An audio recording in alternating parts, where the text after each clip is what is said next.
Así que él no quería destruir Jerusalén. Él no quería destruir ni llevar cautivo a todo el reino de Judá. Solo quería tomar el control de los recursos y de la ciudad. Bueno, esa era la misión de Sedequías, controlar a la gente para que no se amotinara y pagarle tributo a Nabucodonosor. Bueno, pues sus consejeros, al igual que Roboam, le dijeron que pues él no tenía por qué hacerlo, él no tenía por qué obedecer. Y algo interesante es que Dios estaba detrás de esta alianza. Nos hace ver Ezequiel 17, 15 al 19, que Dios estaba detrás de estos planes. Fue Dios el que puso prácticamente estas condiciones a Jerusalén. Y pues la gente que estaba con él se le hizo fácil decir, no, pues no necesitamos obedecerlo, deja de pagar tributo a Nabucodonosor, vamos a rebelarnos, hay que hacer alianzas con Egipto y le vamos a hacer la guerra a Nabucodonosor y vamos a vencer. Y es más, entre Egipto y nosotros vamos a repartirnos el mundo. No, pues imagínense qué panorama le pintaron a Sedequías. Y luego sus falsos profetas le decían, Dios está contigo, vas a triunfar. Y luego llegaba Jeremías y le decía, vas a caer. Entonces Sedequías era un rey muy joven, tenía pasado de 21 años, era muy joven. Y pues él se deja llevar por lo que dicen sus consejeros y por lo que dicen sus profetas. Y entonces él dice, vamos a declarar la guerra a Nabucodonosor. Y entonces deja de lado su mandato, su encomienda, su pacto.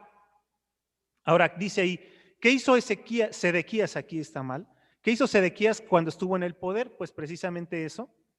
Sedequías hizo alianzas con Egipto y trató de sacudirse, de dejar de pagar tributo a Nabucodonosor. Quisieron deshacerse de Babilonia. Bueno, ¿qué pasó después? Bueno, Dios profetiza que el mismo rey que le dio esperanzas al pueblo al decirle, no nos vamos a someter a Babilonia, no vamos a ser esclavos, vamos a ser una gran nación, es más, vamos a ser cabeza de las naciones. El rey que prometió libertad a su pueblo, ¿qué hizo?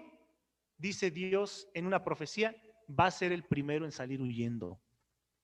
Va a ser un hoyo en un muro y se va a escapar escondido, con la cara tapada. Y yo lo voy a encontrar allá afuera y lo voy a llevar cautivo a Babilonia. Fíjense qué terrible, ¿no?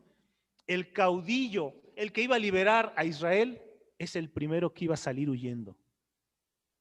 Y no le iba a avisar a su pueblo, oigan, fracasamos, váyanse, entréguense a Babilonia antes de que sea tarde. No, Sedequías seguía al frente, no se rindan, pero él ya se iba. Él ya tenía una ruta de escape, un hoyo en el muro. Eso es muy característico de los fugitivos, porque la ciudad solo tenía una entrada, o las entradas que tenía estaban vigiladas. Entonces la única forma de salir sin que te detectaran era haciendo un hoyo en el muro. Y eso fue lo que Dios dijo, su rey en el que confían va a salir huyendo como un cobarde. Va a hacer un hoyo en un muro y se va a escapar como un fugitivo.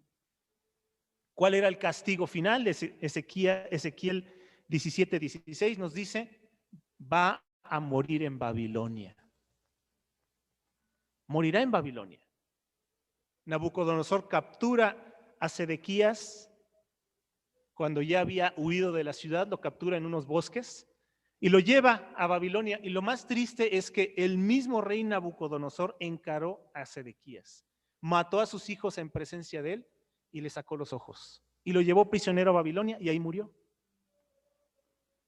Es algo, una necedad que nosotros vemos porque Dios ya le había advertido, hasta le dijo cómo iba a salir huyendo y aún así él prevaleció en querer imponer su voluntad sobre la voluntad de Dios. Y esos siervos a Dios no le sirven. Entonces, fue muy lamentable lo que pasa con Sedequías. Fue puesto para evitar levantamientos y un cautiverio completo. Nabucodonosor no quería tomar la ciudad, no eran sus planes. El mismo Salvador sale huyendo de la ciudad como fugitivo y va a ser castigado por no guardar el juramento y el pacto. Ezequiel 17 del 18 al 19 nos dice que Dios lo va a castigar porque no prevaleció en su acuerdo. Es decir, Dios le dio una misión y él decidió que no era una buena idea hacerla. Entonces dice, Dios lo va a castigar por no guardar el juramento y el pacto. Para Dios es muy importante todo esto. Y la sentencia, bueno, morirá en Babilonia, en donde él juró que no iban a caer prisioneros. Pasamos con el juicio de los falsos profetas. En el tiempo de Ezequías había muchos falsos profetas, muchas personas que decían que pues Dios iba a dominar a sus reyes, a todos los enemigos de alrededor, que Dios le iba a dar la victoria a Jerusalén. Hubo uno muy osado que dijo, bueno, sí nos van a vencer, pero en 2 años vamos a quitar el yugo babilónico de nosotros. Entonces, todas estas profecías, aquí vemos que el mismo Dios les dice a los falsos profetas, bueno, ¿y quién te dijo que dijeras esas cosas? ¿Quién te habló a ti? ¿Quién te encomendó que dijeras eso? Y los confronta, estoy contra ustedes porque hablaron cosas que yo no hablé y hablaron en mi nombre. Entonces, ¿qué castigo reciben los falsos profetas? Bueno, Ezequiel 13:9 nos dice una palabra muy fuerte, a lo mejor no la entendemos bien, pero si viéramos el contexto de lo que está pasando aquí, Dios dice que estos falsos profetas no solo van a salir de Jerusalén, no solo van a ser cautivos o van a morir en la cautividad de Jerusalén, sino que van a dejar de ser ciudadanos de Israel. Van a perder su ciudadanía como hijos de Dios.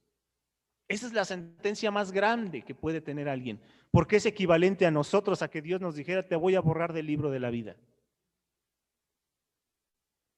¿Qué esperanza tenían estos hombres si ya no estaban en el libro de la vida? Ese es el castigo para los falsos profetas. Van a ser desconocidos. Se les va a quitar su ciudadanía celestial. ¿Y qué ciudadanía les queda? Pues solamente la del infierno. Y también les manda un juicio específico a algunas mujeres que practicaban la hechicería y se hacían llamar profetisas. Algunas eran extranjeras, de Asiria, algunas a lo mejor venían de Samaria, pero otras sí eran de Israel, habían aprendido las artes mágicas ahí mismo en Jerusalén. Y nos habla de que algo bien interesante, porque dice que en el capítulo 13, del 20 al 21, nos habla de que ellas tejían redes sobre la ciudadanía. O sea, sí los tenían encantados, hechizados. Sí había un poder mágico, no era charlatanería. Era un poder mágico que tenía amarrados tanto a los ricos que los consultaban como a los pobres. Y estas profetisas o pretendidas profetisas no solo hablaban digamos, el futuro, no solo predecían el futuro, sino que también prometían ayuda. Algo así como cualquier brujo que te dice, bueno, mira, te voy a prosperar, voy a acabar con tus enemigos, te voy a dar a la persona que quieres, te la voy a poner aquí a tus pies. Es exactamente lo que ellos hacían. ¿Y sabe qué? Sí les funcionaba. Porque sí había un poder mágico detrás de ellas. Sí estaban ejerciendo hechicería sobre los habitantes de Jerusalén. Eso es algo muy serio, porque no estamos hablando nada más de, como ahora muchos astrólogos que pues se tratan de hacer cosas y decir, y es que esto no es malo, esto es nada más le llaman ellos una guía. No es una ley, es una guía, es un consejo. No, en este tiempo sí había hechicería en Jerusalén, en donde se supone que vivían los santos. Ahí había hechicería. Y estas mujeres dice que tenían su oficio de hechiceras. ¿Qué sucede con estas mujeres? Bueno, aparte de que las que son de Israel, pues iban a perder su ciudadanía, ya dejaron de pertenecer al reino de los cielos. Las extranjeras, pues iban a perder credibilidad, porque dice Dios que iba a desenmascarar, iba a evidenciar estas artes mágicas, estos amuletos, porque dice que traían brazaletes, velos y un montón de situaciones ahí que tenían. Dice que él iba a desenmascararlas, es decir, iba a desacreditar la acción de estas mujeres. Y por lógica, ellas iban a perder su trabajo ahí. Ya no iba a haber nadie que las consultara, porque obviamente Dios iba a destruir todos sus planes. Entonces, iban a ser desacreditadas las extranjeras, y las de casa, las de Jerusalén, iban a perder su salvación. Eso es terrible. Así, de esta manera, Dios les responde a aquellos que pues les daban falsas esperanzas al pueblo. Dejan de ser para mí hijos de Dios, dejan de ser parte del pueblo santo. Y bueno, en el caso de las profetisas, iba a romper el control que tenían sobre el pueblo. Ya no las van a obedecer, ya no les va a funcionar, ya no les van a creer, ya no va a haber fuente de trabajo aquí para ustedes. Ese es el castigo que Dios manda a los falsos profetas, pero no solo a los falsos profetas, también para todos aquellos que se sentían justos en Israel, en Jerusalén. El pecado imperdonable de Israel, peor que el de Sodoma y Gomorra. ¿Por qué decimos que peor que el de Sodoma y Gomorra? Porque en Ezequiel 14 nos dice, voy a mandar una destrucción. Y si estuviera en esa tierra Noé, Daniel y Job, dice, por su vida, por su justicia solo se salvarían ellos, ni siquiera se salvarían sus hijos. ¿Se acuerdan que todavía Dios dio la oportunidad a Sodoma y Gomorra de que si habían 10 justos, Dios perdonaba toda la ciudad? Bueno, pues aquí ahora dice Dios, si Noé estuviera en esa ciudad, yo lo salvaría a él, pero no salvaría a su familia, ni sus hijos se salvarían. Peor el sonido, hermano. Diluvio, porque sus hijos se salvaron, ¿se acuerdan? La fe de Noé salvó a sus hijos, que después vemos que no eran precisamente santos ni justos. Inmediatamente se corrompieron. Bueno, dice Dios, no va a pasar. Si yo mando el castigo a esta tierra, solo los justos se salvarán a sí mismos. No voy a extender mi misericordia a nadie de los que viven en esa ciudad por amor a los justos. Entonces, ¿cuál fue ese pecado imperdonable? Porque es algo grave, es algo muy grave.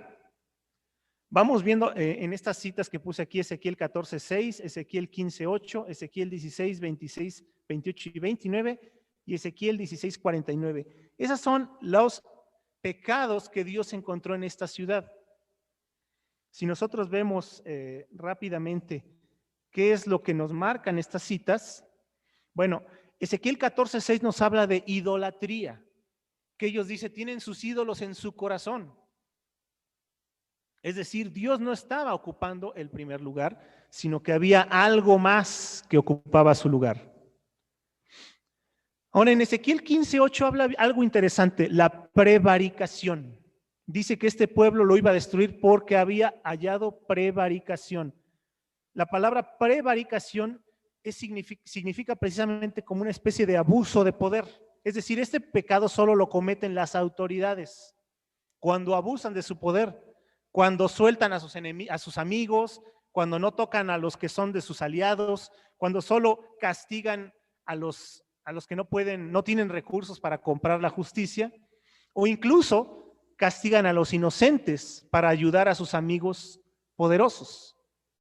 Esa es la prevaricación. Y Dios encontró pecado de prevaricación en Jerusalén. Ahora también dice que hicieron alianzas con naciones paganas. Menciona Egipto, menciona Siria, menciona la tierra de Canaán. Y dice que hicieron alianzas, pero no solo alianzas políticas, porque uno diría, bueno, pues es que no tiene nada de malo hacer tratos comerciales con otras naciones. No, no eran las alianzas que ellos hicieron. Ellos hicieron también alianzas religiosas, porque adoptaron sus culturas, asimilaron sus prácticas. Para Dios no era una alianza entre políticos, entre reyes. Bueno, mira, yo te vendo esto y tú cómprame esto. Ese es un tratado comercial. No, esas no son las alianzas que hizo Israel. Israel hizo una alianza cultural y asimiló la cultura de los egipcios, de los cananeos, de los asirios. Y para Dios eso fue algo muy ofensivo, porque no tenía necesidad de hacerlo. Nos dice en Ezequiel 16:49 que el pecado de Sodoma fue soberbia, abundancia de bienes y ociosidad. Bueno, esto mismo encontramos precisamente en Jerusalén. Ellos estaban saciados, no tenían necesidad. Dios proveyó para todas sus necesidades. Entonces, no eran la nación más rica del mundo, pero no le pedían nada a nadie. Tenían abundancia. Pero había dos cosas que también tenían: ociosidad y soberbia. Soberbia para no reconocer su ociosidad, y ociosidad que los llevaba a otras culturas a conocer y a adoptar nuevas cosas. Ay, es que ya me aburrió el templo. A ver, ¿qué otra cosa podemos hacer? Ay, es que bueno, sí, los sacrificios a Dios están muy bien, pero a ver, ¿qué haces tú? ¿Cómo llevas tu relación con tus dioses? Ay, me gusta esa costumbre que tienes, está muy buena esa. ¿Se acuerdan la costumbre que tenían las mujeres de endechar a Tamuz? Ay, qué bonita tradición tienes. Me gusta cómo le lloras a las plantitas cuando se están secando, cuando se acaba la primavera. Qué bonita tradición, la vamos a adoptar. Así hicieron un intercambio cultural. Y eso fue muy, muy ofensivo para Dios. Y fue por ociosidad. La Escritura también nos dice que no debemos estar ociosos. La Escritura nos dice que debemos tener en continuo una renovación en nuestra relación con Dios para no caer en pecados de endurecimiento o de incredulidad. Bueno, esto le pasó a Jerusalén, se confiaron demasiado. Somos los justos, somos los santos. Incluso dice en ese pasaje, en el capítulo 16 y 17, dice que ellos menospreciaban a los demás. Dice que da a entender que ellos decían: los de Sodoma, pecadores, merecen la destrucción, Dios acaba con ellos. Asiria, uy, no, mal están. Qué bueno que Dios está tratando con ellos, pecadores. Egipto, híjole, ¿no? ¿Qué decimos de Egipto? Tiene ya historial con Dios, pecadores, qué bueno que Dios los tiene así. Y Dios les dice: pues tú has hecho peor que todos ellos, porque ellos no conocen lo que tú conoces. Y ellos hacen las cosas porque vienen de su cultura. Pero estas cosas que tú haces ni siquiera vienen de tu cultura. Tú las adoptaste. Nadie te las ofreció. Tú fuiste por ellas. Y lo pone de un lenguaje muy duro, la verdad. Cuando uno lee las profecías de Ezequiel 15 y 16, la verdad uno hasta se avergüenza. Uno empieza a leer y, híjole Dios, estas palabras son muy duras. Porque habla de una mujer que comete pecados, primero de masturbación, y luego de adulterio, y luego de, ya no es una ramera, ya es una mujer que paga por sus amantes. Dice: nadie te buscaba, tú fuiste a buscarlos, y nadie te pagó, tú les pagaste para que estuvieran contigo. Es algo muy fuerte. Las palabras que usa Dios es algo terrible. Pero con eso les da a entender a Israel por qué está tan enojado con ellos. Porque no tenía necesidad. El pecado imperdonable de Israel es que no teniendo necesidad y teniendo ejemplos, porque cayó primero el reino de Israel por infiel. Y Judá sabía que había caído por infiel y los criticaban y decían: sí, Samaria, infieles. Israel cayó porque son unos infieles, son unos pecadores. Cayeron en juicio porque desobedecieron a Dios, lo sabían. Ellos sabían que Israel había caído por eso, pero ellos se sentían los justos. Es que aquí está el templo, Es que aquí Dios nos va a proteger. Incluso decían, nosotros somos como la carne que está dentro de la olla. Aunque el fuego le pega a la olla, la carne no recibe el impacto directo. Dios nos está protegiendo. Dios nos va a proteger. Y dice Dios, muy bien, estás en contra de todo lo que hicieron en Israel, en Samaria, pero tú, de todo lo que hicieron en Sodoma, de todo lo que hicieron en Asiria, muy bien, condenas todo eso. ¿Y por qué lo hiciste? ¿Por qué no teniendo necesidad fuiste y adoptaste cosas y me hiciste a un lado por adoptar todas aquellas cosas? Eso fue lo que ofendió a Dios. Y los israelitas decían, ay, es que nosotros no tuvimos la culpa. ¿Cómo no? Tú haces esas cosas. Tú sigues esas tradiciones que ni siquiera son de tu pueblo. Y las tradiciones de tu pueblo ya las olvidaste. Dejaste de honrar a Dios por honrar los dioses de otras culturas. ¿Y qué necesidad tenían? Nadie los estaba obligando. No llegaron los asirios y ahora vas a adorar mis dioses o te mueres. No. No, Israel, Jerusalén no tenía ningún problema con Asiria, ni con Egipto, ni con los cananeos, ni con los hititas, ni con los sumerios. Pero no les costó nada adoptar sus prácticas y meter las hechicerías de todos estos pueblos en Israel. Eso es el pecado imperdonable. No que hayan hecho como las demás naciones, sino que lo hicieron sin tener necesidad de hacerlo. Y a veces pasa lo mismo en las Y a veces iglesias. pasa lo mismo. No tenemos necesidad de andar No haciendo tenemos cosas necesidad que hacen allá de afuera. andar haciendo cosas que Ah, hacen pero allá qué afuera. bonito sería. Ah, pero qué bonito sería si las trajéramos a la iglesia. ¿Se acuerdan que así empezó la, ¿cómo le llaman ellos? Así se empezó la cultura cristiana a absorber las prácticas de otras regiones. En el tiempo de Constantino, bastaba con que una práctica pagana se le diera un trasfondo cristiano y ya podías seguirla practicando. No tenías que renunciar a tus fiestas, no tenías que renunciar a tus celebraciones, solo darles un motivo cristiano. Ya no lo hagas a Júpiter, ya no lo hagas a Zeus, ya no lo hagas a Apolos, ahora hazlo a Dios. Ya no se lo ofrezcas a la reina del cielo, ahora ofrécelo a María, que es la madre de Dios. Y entonces asimilaron todas esas cosas y fue exactamente lo que hizo Israel en ese tiempo. Asimiló la cultura extranjera sin tener necesidad de hacerlo. Y el pecado tan terrible de Dios hacia Dios, Dios lo pagó con una sola sentencia. Voy a destruir irremediablemente esta ciudad. Ya no se salva, ni aunque esté Job, ni aunque esté Noé, ni aunque esté Daniel intercediendo por esa ciudad, yo no la perdono. Les voy a decir a estos tres varones, sálganse ustedes porque esta ciudad ya no tiene remedio. ¿Y saben qué otra cosa hizo Dios? ¿Por qué destruyó esta ciudad? Porque incluso dice que las naciones de alrededor, lo estaba viendo en otras versiones, las naciones de alrededor se escandalizaban por lo que hacía Israel. Es decir, hasta llegaron a decirles, ¿Dios te permite hacer eso? Oye, ¿y seguro que Dios está de acuerdo con esto que haces? O sea, hasta las mismas naciones llegaron a preguntarse, oye, como que estos ya se pasaron, ¿no? Creo que ni nosotros hacemos eso. Dice que Sodoma se escandalizó. Imagínense, Sodoma. Sodoma se llenó de asombro.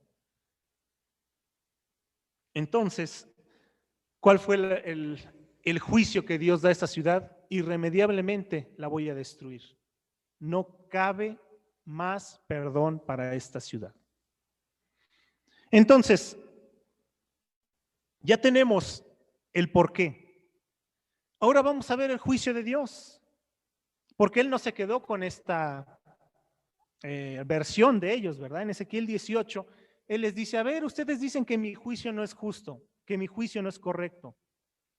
Y entonces una pregunta, ¿Dios condena por la maldad de otros o de uno mismo? ¿Dios te va a condenar, te va a castigar a ti por lo que hicieron otras personas o por lo que hiciste tú mismo? Porque muchos decían, yo no cometí el pecado, fue Jeroboam, fue Acaz, fue Joacim, fue Joaquín, fue Roboam, el hijo de Salomón, fue el mismo Salomón. O sea, ¿yo por qué tengo que pagar esas culpas? No, no, no, dice Dios. Si uno de ustedes hace justicia y sus padres son injustos, yo voy a castigar a los padres por su injusticia, pero ustedes van a vivir por su justicia. Y si ustedes tienen un hijo rebelde que no anda en los caminos de Dios, yo voy a juzgarlos a ustedes por su justicia, pero a su hijo yo lo voy a juzgar por su maldad.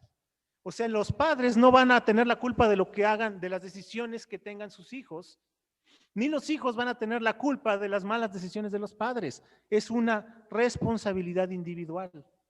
Y todavía dice, pero si alguno que está haciendo lo malo, escucha la advertencia y se arrepiente, evitó el castigo, evita la ira y no muere por su pecado. Y todavía les dice, ¿les parece esto injusto? Y al final vemos algo que es el corazón de esta profecía.